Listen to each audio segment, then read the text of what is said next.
Good evening, everyone, and welcome to the Daily Volatility Box Report for September 11th, 2019. We are TOSindicators.com, home of the Volatility Box. For today's trading activity, we only had trades set up in the 30-year bond futures along with the crude oil futures. And those are the two tickers that we'll take a look at, so it will be a relatively shorter video than usual. We had one trade set up in the 30-year bonds, which was a winner. Unfortunately, a winner into the end of the close, but a winner nonetheless. And we also had two trades set up in the crude oil futures. The first one was a trade off of the reaction off of the inventories report, and the second was a stop loss in which we essentially blew through all volatility box levels. We had a total of 3 trades today. 2 out of those 3 trades were winners for a 66% net win rate, and we ended the day positive $200 on an otherwise muted day. Okay, let's take a look at the bond charts first. We'll make sure our timeline feature is on. And as we talked about yesterday, something to notice here is once again, as we breached the aggressive volatility box into the end of the hour, what we noticed is that we actually breached the cyan entry lines.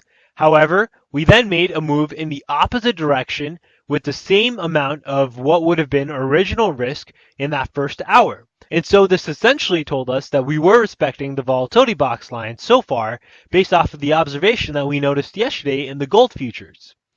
And so the entry to trade the bonds was a short right here as we slammed into the volatility box cyan entry lines.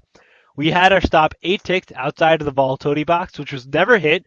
We did get close, but we never hit that. And we did end up having a flush into the close where we hit exactly 8 ticks to take both of our contracts off right into the close.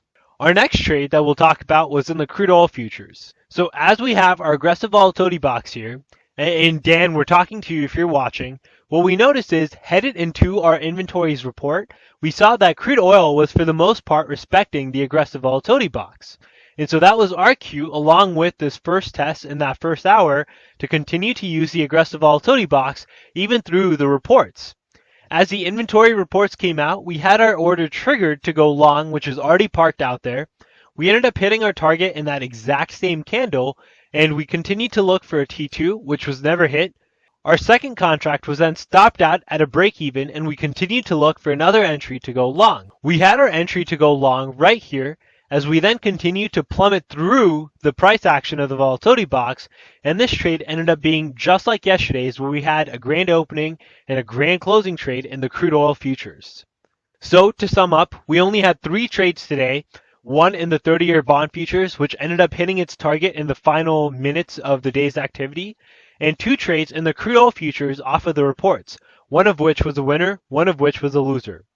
Our total win rate for the day was 66%, and we were able to end the day up, marginally up $200. We'll take that, and we look forward to approaching the crazy Thursdays that we're used to seeing with increased volatility over the past couple weeks, and hope that we can essentially get up into a really nice P&L to close out the week on a strong winning note.